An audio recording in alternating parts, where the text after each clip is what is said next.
Shifting our focus to the US, it's the final countdown to the White House race. In less than 48 hours, the United States will elect a new president to the Oval Office, making this final lap a crucial one for Republican nominee Donald Trump and Democratic nominee Kamala Harris as they ramp up campaigning in swing states. Kamala Harris launched a sharp attack at her rival candidate Donald Trump, claiming his promises of an American dream are empty and that Trump would bring America into recession. Meanwhile, Trump, in his typical fashion, is pushing for the Make America Great Again pitch, claiming it's Kamala and current President Joe Biden who have broken the US system. But he says he will fix what's broken if voted to power.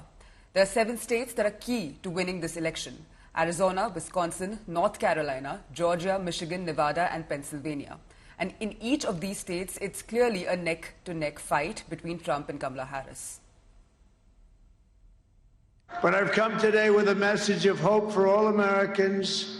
With your vote, this election, most important election you've ever even thought about voting in, I will end inflation. I will stop the invasion of criminals pouring into our country. And I will bring back the American dream. Trying to kind of figure out what the stakes are. Just imagine the Oval Office, we've all seen it on TV. And just imagine on January 20th. Because if he is elected, if Donald Trump is elected, he's going to be sitting in that Oval Office stewing over his enemies list.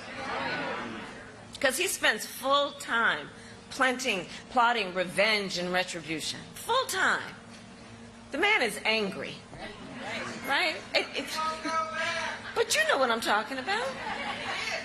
So imagine on January 20th, it's either that, him plotting over his enemies list, or me working for you on my to-do list. That's what we're talking about. That's what we're talking about. That's what we're talking about. Because I like hard work. And overall, my plan, which is about building an opportunity economy, has been reviewed by leading economists in our country, from Goldman Sachs to 32 Nobel laureates, all whom have said that my economic plan actually will strengthen America's economy. They've reviewed Donald Trump's plan and have determined he will weaken America's economy, he will ignite inflation, and he will bring on a recession by the middle of next year. Are we ready to make history? Are we ready to make history? Are we ready to change these 4 years? No. Are we ready to change the next 8 years? Because we're going to make sure we have Kamala Harris in office for 8 years. My colleague Rohit Sharma spoke with Suhas Subramanyam, Indian-American running for Congress. He's tipped to be the new member of Samosa Caucus, supports easier path to green card for H-1B holders. Listen in to this exclusive conversation. And joining us is Suhas Subramanyam, who has come from the ranks within the party. I met you, the first time I met you 4 years ago, you were running as for a delegate. Yeah. A delegate, a state senator, and now for running for the Congress. How does it feel? It feels great. I mean, any way I can serve the community, and especially in Congress, we have a district that's very federally focused, and so being able to step up and do something like this is really a great honor, and I'm honored that people are actually voting for me, and I think we feel really good about November. You know, you're just hours away, I should say, from election, literally hours away in the sense of like less than 90 hours. Yeah. How are you feeling about your own election right now? Our race feels good. I mean, I've seen an outpouring of support. We have Democrats and Republicans at this rally today in support of our campaign, so you can't beat that, and we feel like we have a good path to victory. Very special event here. You had former Congresswoman Barbara Comstock, who was Congresswoman from this district, a Republican. Yeah. She got defeated by Jennifer Wexton, who then, basically had to vacate office. But Republican and Democrats both supporting you and endorsing you. How does it feel? Yeah, I mean, there's people that are supporting our campaign who just care about country more than party. And that's something that I've always said, is I want to put our community first. And that means making sure that we deliver for people and keep them safe and give them a good economy. And so that's what matters more than party. What are some of the issues for Indian Americans specifically, if you want to talk about it, in your district that you've encountered?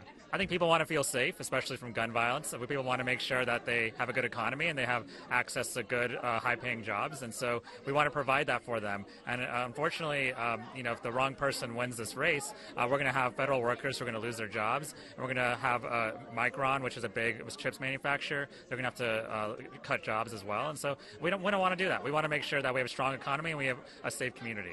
Suhas, it is a pretty known fact that you would be the next member in the Samosa Caucus.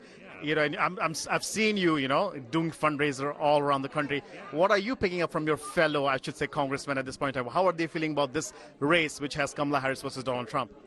They feel pretty confident, is what I hear. I'll say that it's an honor. I'm proud to be Indian American. I'm proud to be South Asian. We've never elected one in the East Coast of the United States or the southern part of the United States, and so it'd make history. And more importantly, though, I just want to make sure that, I'm proud to be Indian American and I'll be a voice for that community. I'll be a voice for all communities, though, as well. Last question. Some people have not voted. I know a lot of people, more than like 60 million people have voted. Yeah. People who are sitting on the fence, what would you tell them? I tell them that this is your chance to make your voice heard.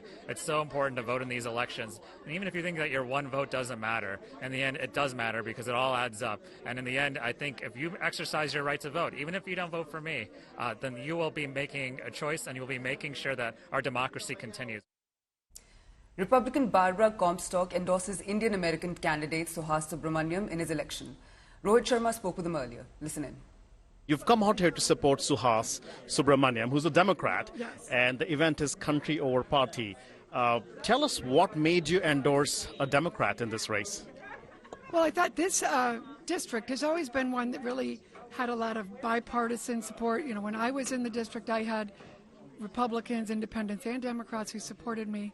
And in this time of Trump, where he threatens federal employees, threatens really our whole ecosystem of he's talked about, eliminating all these government jobs, but also things like he wanted to repeal the CHIPS Act, which employs a lot of people. Micron is a company that's here in Northern Virginia. But all the threats that he has made, against, government employees, his attacks on women. I mean, we are a multicultural district, and his casual racism, sexism, just a lack of understanding of the type of area we are. It's just not, I wanted to have somebody who would be working with the person who I believe will be the next president of the United States, which will be President Kamala Harris. We don't see this, bipartisan. Forget even Congress, we never see this.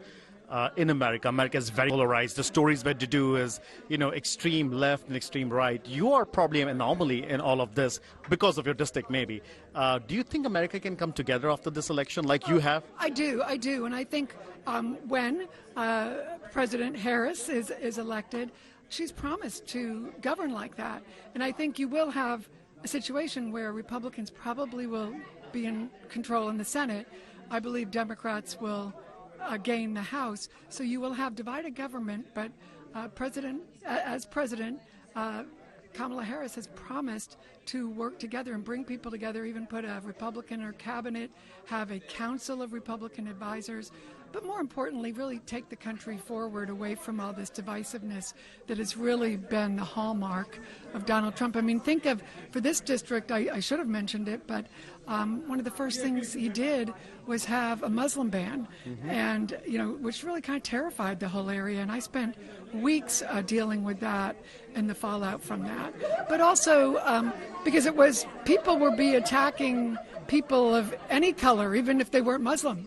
So I found, many Indian families would come to my office and say, well, we're not Muslim, but people are attacking my children at school thinking my children are Muslim and asking when are they going to go back to where they came from. I mean, that's not America, and that's not how our country should be. So the thought of him being back in office and terrorizing the constituents that I loved serving, and I know Jennifer Wexton loves serving, and I know Suhas, who's already been in the State House, this is going to be a continuation, I think, of what we both did when we were in office.